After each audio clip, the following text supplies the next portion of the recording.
The chamber of the Galactic Senate shimmered with crystalline arches that caught starlight and fractured it into colors too sharp for human eyes. Banners of empires older than Earth's pyramids swayed in artificial breezes pumped through vents the size of city streets. Thousands of species filled tiered balconies, their scaled, feathered, or luminous faces turned toward the central dais, where judgment would be passed. The hall was not built for mercy. It was built for spectacle, for domination, for the certainty that only one voice, imperial and cruel, would echo loudest. Into this storm of gazes walked 6 women from Earth. They wore simple dark suits, unadorned except for the stitched flags of their nations on their sleeves. Their shoes clicked against marble-veined stone, as though each step carried centuries of human struggle into the chamber. Their faces bore no paint, no jewels, only steady composure. And though their bodies trembled faintly under the weight of so many alien eyes, their spines remained unbroken. The presiding alien, Emperor Vorash, reclined upon his throne of black obsidian. His frame was monstrous, forearms draped in molten gold bands, a skull ridged with jagged horns, eyes burning with contempt. His kind had ruled the spiral arm for millennia, drowning dissent in oceans of blood. To him, humanity was a curiosity at best, a virus at worst. His voice rolled across the chamber like thunder through caverns. Behold the emissaries of a young and fragile world. They beg for recognition. They speak of peace. His lips curled. They mistake kindness for leverage. One of the women, Ambassador Leah Collins, 43, calm eyes the color of steel under frost, stepped forward. Her words carried no tremor, though her pulse thundered in her neck. We do not beg. We stand as equals, offering partnership, trade, mutual defense. Humanity desires only to live unshackled. We ask for nothing more than dignity. The chamber erupted in laughter. Alien throats croaked, hissed, clicked. From the balcony of the Calvary, long serpentine diplomats coiled around one another in mock sympathy. From the avian Talari came shrieks of derision.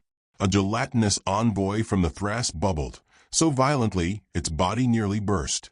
Across tiers and balconies, voices blended into ridicule. Fragile, soft, naive. The words fell like stones. Vorash rose, his bulk towering. His forearms spread as though to blot out the ceiling lights. Dignity is earned by fire and conquest, not by words draped in silk. Earth has neither. His talons snapped. From hidden alcoves, armored guards dragged forth iron pylons engraved with runes of ignition. The meaning was unmistakable. The chamber grew still with anticipation, not horror. Leah turned to her colleagues, diplomats from Africa, Asia, South America, Europe, and Oceania. Their faces were pale but steady. They exchanged no words, only nods, tiny affirmations that whatever was to come, they would endure it as one. Leah lifted her chin. If this is the path you choose, Emperor, know that history watches. Her voice rang like a bell against the cavernous hull. And history forgets no crime. The first torch was lit. The flames climbed, cruelly efficient, fueled by accelerants alien to Earth. The women stood bound, yet they refused to scream. The chamber expected wails, pleas, broken voices begging for reprieve. None came. Instead, their silence became a mirror, forcing every alien in the gallery to confront the sight of death born with dignity. One by one, the women's eyes sought the cameras broadcasting across the galaxy. To Earth, to their children, to their people. And with their final breaths, they mouthed words, not despair, but resolve. Stand. Fight. Remember. The flames consumed them until only ash spiraled upward into the chamber's vents. The laughter that followed was not unanimous. A hush crept into corners, where wiser species shifted uncomfortably. The silence of the women unsettled them more than any scream could have. Somewhere, deep in the rows of spectators, an old alien scholar whispered, "Why do they not cry out?" On Earth, billions watched. In crowded city squares, in rural towns, in war rooms where generals leaned forward in rigid disbelief, the broadcast seared into memory. First there was noise, shouts, curses, sobs. Then there was silence. a silence heavier than oceans, pressing down upon every chest. And within that silence, something ancient stirred, the knowledge etched into human marrow by countless wars, betrayals, burnings, crusades, and revolutions. Something the galaxy had never truly seen, the patient fury of a species forged in fire. In a mountain bunker beneath the Rockies, General Ruth Marlowe watched the screen until the last ember died. She was 63, hair silver and neatly tied, her uniform pressed with military precision. To many, she looked like a grandmother who might offer cookies and advice. But those who knew her understood. Her mind was a blade honed on decades of war games, insurgencies, and peace talks that always contained daggers under the tablecloth. She did not flinch. She did not blink. She simply reached for a china teacup, poured black tea from a kettle, and sipped. "General." A young officer's voice cracked. "Orders." Ruth set the cup down with deliberate grace. "Transmit a message," she said, her tone soft, almost polite.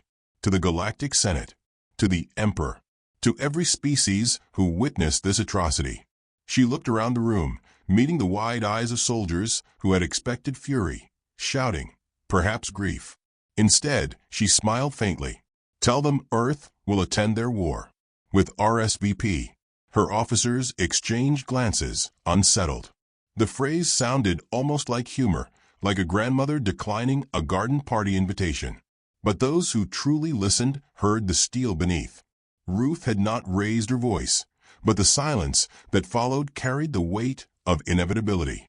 Across Earth, responses surged.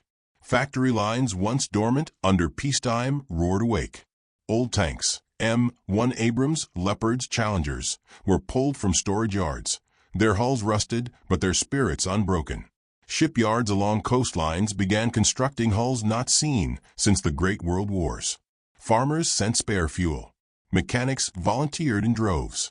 Children drew the faces of the burned women on walls, their innocence turning into resolve. The planet did not wait for debate. It moved as one body, one breath, one fury. Alien councils watched with confusion. Some laughed at the clanking, outdated machinery rolling from Earth's hangars. Primitive, obsolete, powerless, they mocked. Yet others frowned, remembering how quickly humans adapted, how they thrived in chaos. Whispers began, "Do not provoke them further."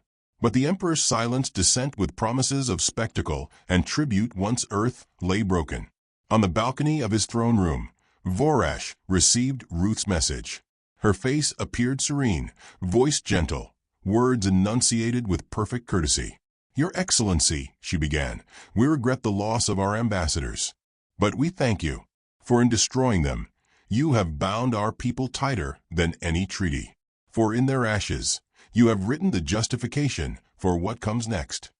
She paused, lifting her teacup. "And what comes next will not be quick." Vorash laughed, his thunderous voice shaking chandeliers. He dismissed the transmission as human bravado, a desperate bluff from a backwater world. Yet in the corners of his court, whispers again began.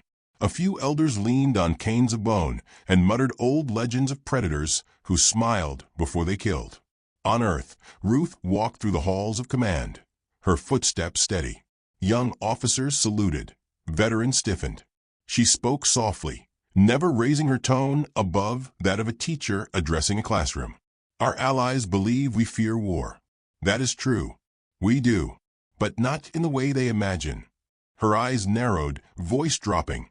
"We fear it because we know it. We have lived in its fire so many times we no longer tremble at its heat. And now they will learn." That night, the world held vigils. Millions lit candles, small flames glowing in windows, on rooftops, in trenches dug hastily by farmers preparing for defense. Children asked why the women had not screamed. Parents answered with trembling voices, because they knew we were listening. And the children, young though they were, nodded, understanding more than words could hold. By dawn, the first ships lifted from launch pads, their engines shaking fields and seas. Not sleek, not polished, but determined. Painted across their hulls were names: Leah, Hannah, Sophia, May, Aisha, Carmen, the names of the fallen. They became banners carried into the stars. And in a quiet room, Ruth Marlowe sat alone, pouring herself another cup of tea. Her hand was steady, her expression calm. But in her eyes flickered something that would one day turn empires to ash. The certainty that humanity had not been broken. It had been invited to war. And Earth never ignored an invitation. She raised the cup to her lips and whispered so softly the microphones nearly missed it. Let's begin. The galaxy expected humans to howl for vengeance, to pound their fists and rush into battle like reckless cubs. Instead, Earth smiled. It was not the grin of joy, but the quiet, unnerving smile of a predator that knows the field has already been chosen. Alien analysts broadcast across the stars, mocking the sight of humans polishing tanks older than some moons, welding plates onto rusted battleships, and joking in barracks while preparing for annihilation. The spectacle looked absurd. Children of a backwater world daring to raise sticks against empires older than their sun. But there was something strange about the laughter of humans. It was never only laughter. It was the sound of people who had seen death too often and learned to grin in its face. Across news feeds, soldiers strapped helmets with crude scribbles, born to barbecue, smile before the fire, Monday Night Football. A Talari commentator screeched in confusion. Why do they name machines after animals and games?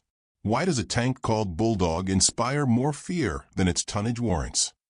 In Washington, Ruth Marlowe addressed a gathering of ambassadors from species sympathetic yet cautious. The hall was lit with warm lamps, not the cold crystal of the Senate. Instead of grand thrones, she sat at a wooden table, a teapot steaming beside her. Her posture was precise, her silver hair catching the lamplight. When she spoke, it was with the gentle cadence of a hostess, ensuring her guests were comfortable. Sugar?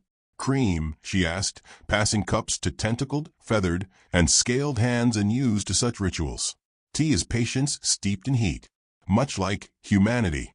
An avian delegate, his feathers flaring with distrust, rasped, General Marlowe, the Empire will crush you within a season. Why do you smile? Ruth stirred her tea slowly. Because predators always smile before they eat. She delivered it without raising her voice, almost like a grandmother's proverb. The room went cold. Some aliens shifted uncomfortably. Others forced laughter, uncertain if it was a joke. Ruth sipped delicately. We're terribly sorry for what's coming, but do enjoy the tea. Even the friendly delegates left uneasy, sensing an abyss beneath the surface of her calm. While diplomacy brewed over porcelain cups, Earth's war machine awoke in silence. Old factories were gutted and reborn. Cargo freighters became warships armed with rail cannons disguised beneath rusty hulls. Generators that once powered cities were diverted to shield arrays. Across deserts and plains, tanks rolled out of storage yards, dusty, dented. But their engines roared with the loyalty of wolves returning to the hunt. Children painted names of the fallen diplomats on their sides, brushing flowers and ribbons onto steel. Marines sang while they loaded rifles, their jokes drifting into the air like smoke masking fire. The first fleet left orbit not with pomp but with irony. Rusted ships belched exhaust, their hulls patched with plating that seemed barely held by bolts. Alien broadcasts replayed footage endlessly. Commentators sneered. This is their resistance? This is the full weight of Earth. A scrapyard masquerading as an armada. And then came the dinner. At Ruth's invitation, a delegation of alien generals and observers boarded Earth's orbital station. They expected a war council, maps, the clatter of weapons. Instead, they were ushered into a dining hall laid with linen, silverware, and steaming dishes of human cuisine. Roasts, soups, and breads fragrant with spices filled the air. Ruth stood at the head of the table, hands folded, smiling faintly. We break bread before we break worlds, she said. It's an old custom. The aliens hesitated. Food, in their cultures, was rarely shared between enemies. Yet they sat, drawn by curiosity. Plates were filled, glasses poured. Marines in dress uniforms served with solemn grace. A towering reptilian general snarled. You bring us to eat when the galaxy prepares for war? You think food will shield you. Ruth carved a slice of roast beef with surgical precision. Food shields nothing, but it teaches patience. You chew slowly, savor the texture, and wait for the right moment to swallow. She placed the slice on his plate with gentle courtesy. War is much the same. Laughter from the alien side faltered. Every phrase dripped with civility, yet carried a dagger underneath. The reptiles tasted the beef, eyes narrowing at the unexpected flavor. A feathered envoy picked at bread nervously, glancing at Ruth as if each crumb might be poison. She raised her glass to friendship and to inevitability. That night, the delegates returned to their ships unsettled. Their reports, meant to mock, carried an undertone of unease. One message leaked across networks. The humans speak kindly. Too kindly. It feels like teeth hidden behind a smile. The following week, the first engagement occurred. On the edge of a barren moon, an alien battalion landed, expecting to crush Earth's vanguard. Their ships gleamed, their armor impenetrable, their weapons generations beyond human design. They laughed when they saw the opposition, tanks with treads squealing, engines coughing, and camouflage nets patched with duct tape. The laughter ended when the ground beneath them detonated. The tanks had not advanced, they had lured. Entire valleys were seeded with explosives disguised under old hulls. When the aliens fired on the scrap army, the explosions tore through their own lines. Invisible drones swarmed overhead, jamming comms with bursts of static and inexplicably, recordings of human music, rock guitars, and drums pounding like thunder. The aliens panicked, confused by sound and smoke. Within hours, a battalion superior in every metric lay in ruins, undone by traps and psychology rather than firepower. Reports reached the Emperor. He dismissed them as exaggerations, an accident, a fluke, primitive cunning. Yet unease spread among his generals. Footage of humans laughing as they fought, joking even while bullets tore skies, unsettled them. One clip in particular spread. A squad of Marines riding atop a tank painted with grinning teeth shouting, "Somebody order takeout," before unleashing a barrage that sent alien armor into flames. The galaxy began to whisper, they are not fighting to win territory. They are fighting to teach fear. Back on Earth, Ruth walked among the training fields. Soldiers saluted, children waved. Veterans stood taller at her passing. She spoke rarely, preferring silence, but when she did, her words lodged in the marrow. To a young private trembling at the thought of facing alien fleets, she said, "Smile. Always smile. Let them think you're harmless. By the time they see your teeth, it's already too late." That phrase became a slogan, scrawled across walls, ships, and helmets. Smile before the fire. Alien councils debated frantically. Some demanded withdrawal. Others argued Earth would burn itself out quickly. Yet in private chambers, old scholars whispered of predators in their myths, creatures that hid behind disarming gestures before striking with finality. The humans, one said, are smiling now. Ruth convened her officers one evening in a dimly lit chamber. Maps of the galaxy glowed against the walls, stars pulsing like arteries. She traced a finger across lines of supply routes, choke points, vulnerable systems. Her voice remained gentle, almost soothing. They think we will rush. We will not. We will invite them closer. Let them believe the fire burns only in our throats. And then, when they lean too close, she tapped a star. We exhale. The room fell silent. Every officer understood. Meanwhile, alien propaganda doubled down, portraying humans as fools with toys. Yet even their laughter carried hesitation now. Why had the 1st Battalion fallen? Why did the humans laugh as they killed? Why did their rusted ships seem to move with eerie coordination, as though guided by a hand too steady for chance? On a humid night, as rain lashed against the command bunker, Ruth received a transmission intercepted from an alien fleet commander. His voice quivered. They do not fight like us. They trick, they mock, they vanish. They smile while they slaughter. It is as though they waited for this.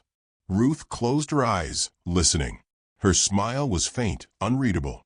She turned to her aides. Prepare the next move. The smile is almost finished. The fire comes soon. The aides nodded, but a shiver ran through them. For though her tone was calm, her eyes carried the certainty of storms gathering just beyond the horizon. And, in that moment, humanity shifted from defense to offense.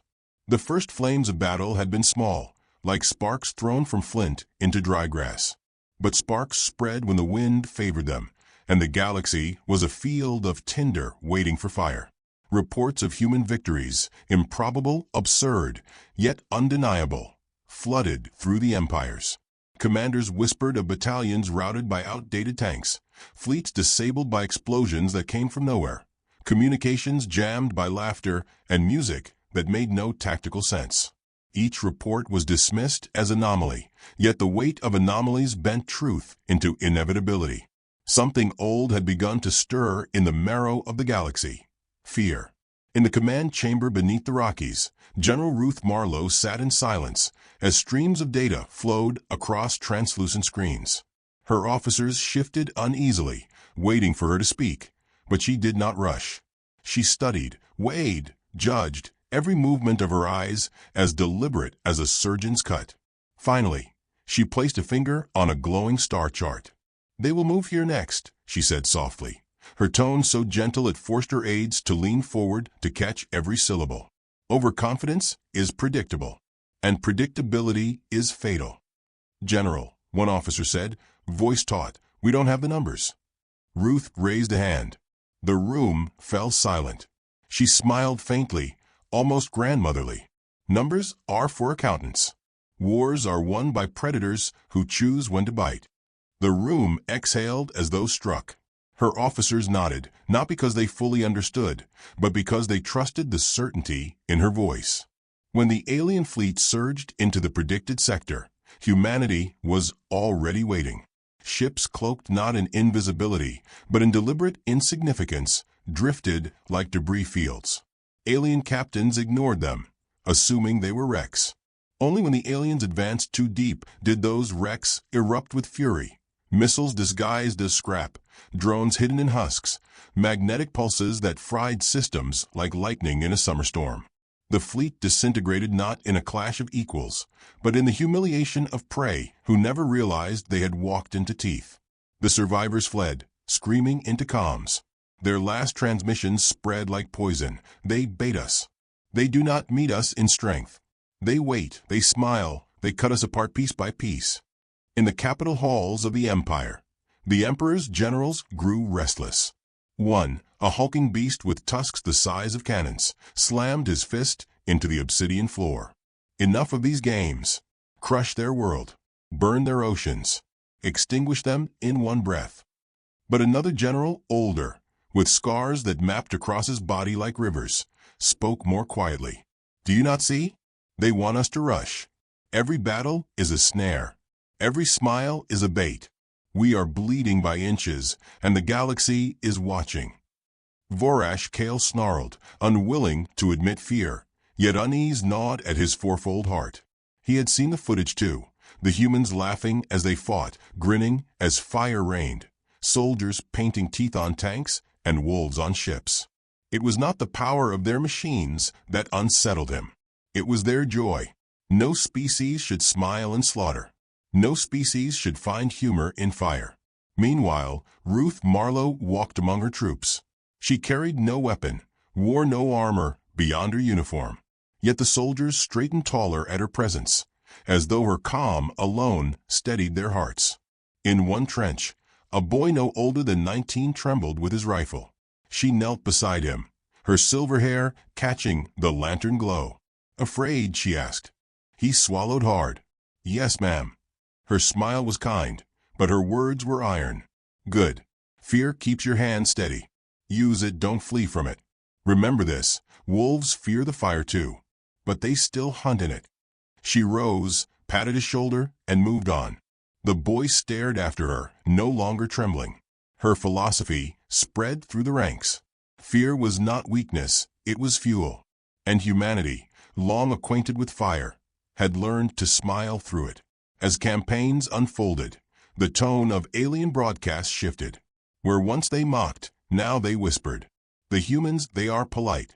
Too polite. Their general serves tea before battle. She thanks prisoners before interrogations. And then silence would follow, leaving listeners to imagine horrors unstated.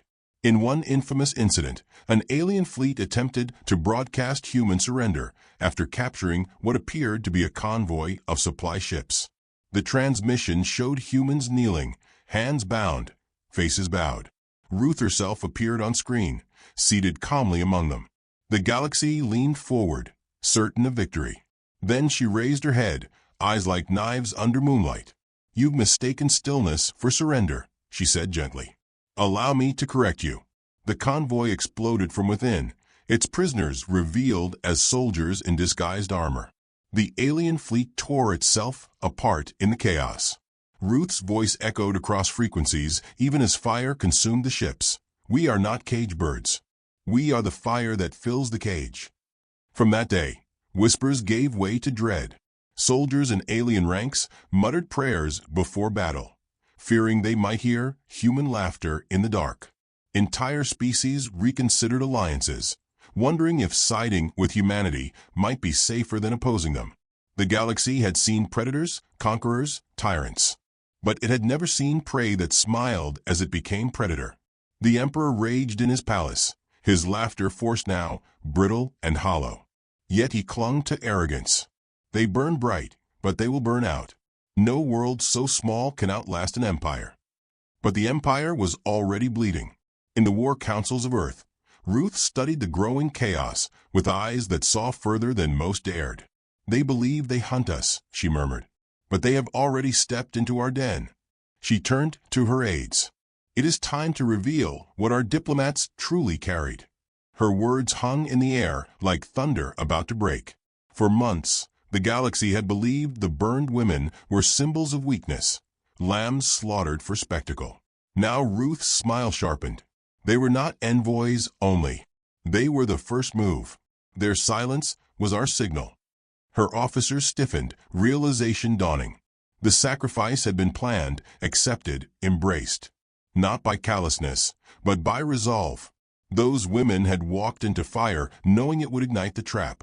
"General," one whispered, voice strained. "You mean?" "I mean," Ruth said softly, "we did not lose them. They lit the fire, and now we breathe it." Her words traveled, repeated across barracks, ships, camps, until soldiers spoke them like scripture. They lit the fire. The Galaxy realized too late. Humanity had not been provoked into war. Humanity had engineered the pretext, patiently awaiting the moment predators mistake prey for victim. Battles intensified. Entire alien outposts vanished overnight, not destroyed by fleets, but consumed by psychological warfare. Lights flickering, comms hijacked by human voices whispering lullabies. Then silence before the strike. Armies broke not just from casualties, but from the terror of never knowing where the humans would appear. One alien commander, captured alive, spat in defiance. "You smile as you kill. You mock us even as we burn. What kind of monsters are you?" Ruth regarded him with calm pity. She poured tea into a cup, slid it across the table. "Not monsters," she said. "Merely human. You mistook manners for frailty. But every courtesy hides a knife." He refused the tea, trembling. She drank it herself, unbothered. The Galaxy now knew the truth. The predator had woken, and it wore the smile of humanity. But as Earth advanced, whispers spread of something darker. Ruth's strategies were not random victories.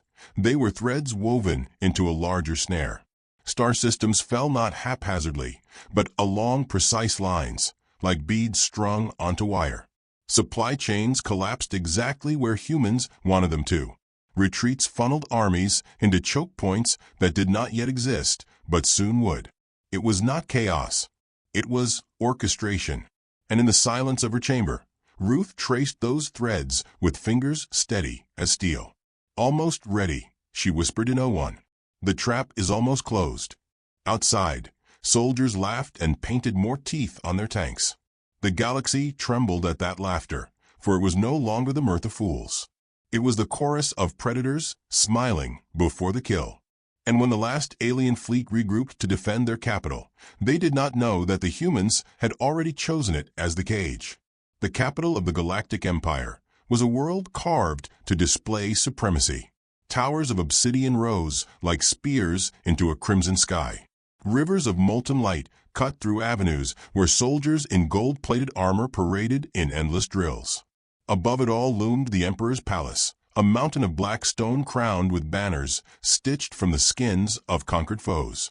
It had stood unshaken for 10,000 years. It would not see another sunrise. The human fleets emerged from the void not in formation, but like predators encircling prey. Their ships still looked patched and uneven, hulls scrawled with teeth and names, but they moved with uncanny synchronization, slipping into positions no algorithm could predict. To the untrained eye, they were a mess. To Ruth Marlowe, seated calmly at the helm of command, they were a symphony. The Emperor's advisors wailed for immediate strikes. Thousands of capital cannons spat fire across the void. The sky itself seemed to shatter with their fury. But human vessels twisted aside, not retreating, merely sidestepping like dancers avoiding clumsy partners. In their wake, mines bloomed, drones scattered, and entire alien wings found themselves colliding with illusions projected from ships disguised as wrecks. The capital's outer defense belt, believed impenetrable, fell in hours. On the ground, the streets shook as tanks descended. They rolled down broad avenues, engines snarling like beasts, their steel hides painted with grinning wolves, sharks, and names of the fallen. Soldiers marched beside them, rifles steady, laughter drifting like smoke. From balconies, alien citizens stared in disbelief. They had expected humans to come with sorrow, vengeance, rage. Instead, they came smiling, as if the end of an empire were merely another day's work. Ruth's voice traveled through every channel. Hold the lines. Advance with courtesy. Remember, they mocked our diplomats. Today we answer their laughter. Her tone was steady, polite, as though reminding guests not to stain the tablecloth. Yet every soldier who heard her felt fire in their veins. The battle raged like a storm breaking glass. Alien legions surged with weapons brighter and sharper, but their formations collapsed against traps laid into every corner. Humans seeded alleys with explosives hidden under banners, hijacked city speakers to broadcast children's lullabies, turned the Empire's own statues into cover for ambushes. The capital screamed with confusion.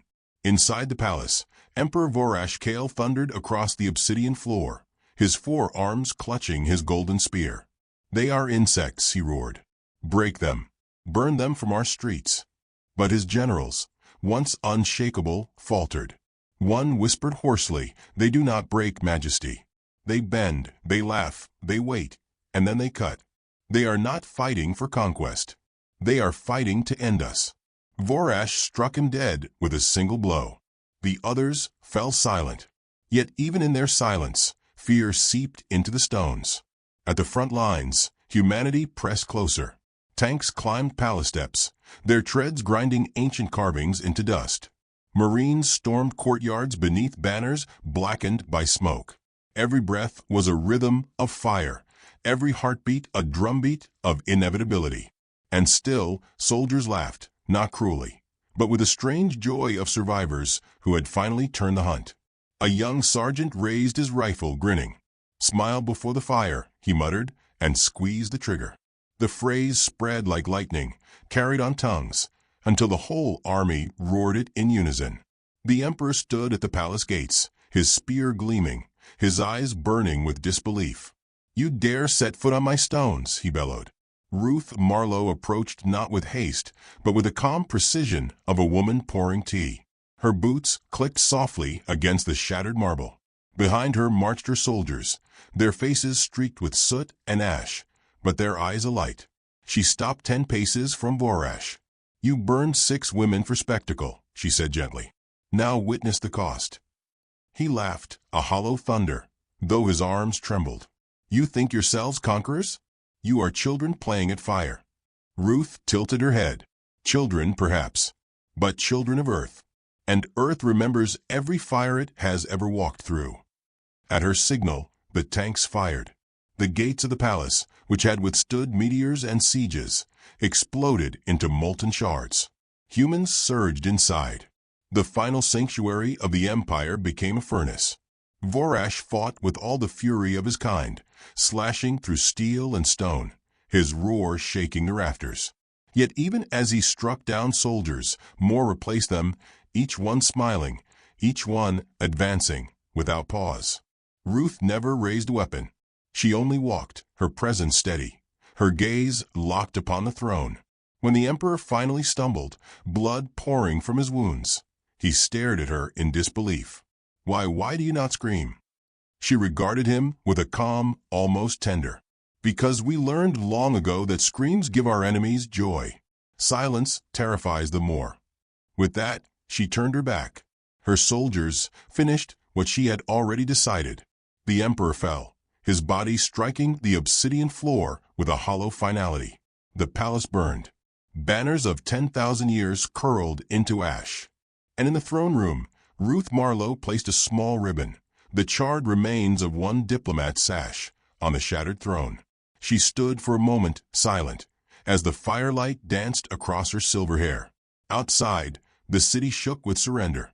Alien soldiers dropped their weapons, their citizens kneeling in the streets, their songs of conquest drowned by the human anthem of silence and laughter mingled together.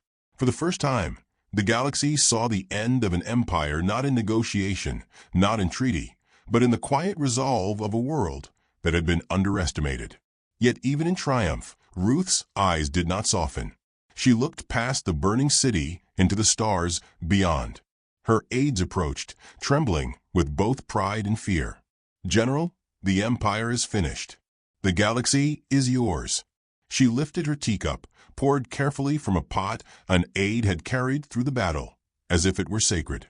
The china clinked against her fingers. She sipped, then set it down upon the arm of the broken throne. "The galaxy," she said quietly, "does not yet understand. This was not victory. This was a warning." The soldiers exchanged uneasy glances. One dared to ask, "A warning to whom, ma'am?" Ruth looked into the flames, her eyes reflecting their glow like molten steel. "To every empire that confuses our smiles for surrender. To every predator who thinks us prey. They've only seen the beginning." Her words settled into silence. Beyond the burning palace, the stars seemed to lean closer, listening. And somewhere, in the darkness between galaxies, other powers stirred, watching the fire spread. Humanity had won the day, but the fire was still hungry.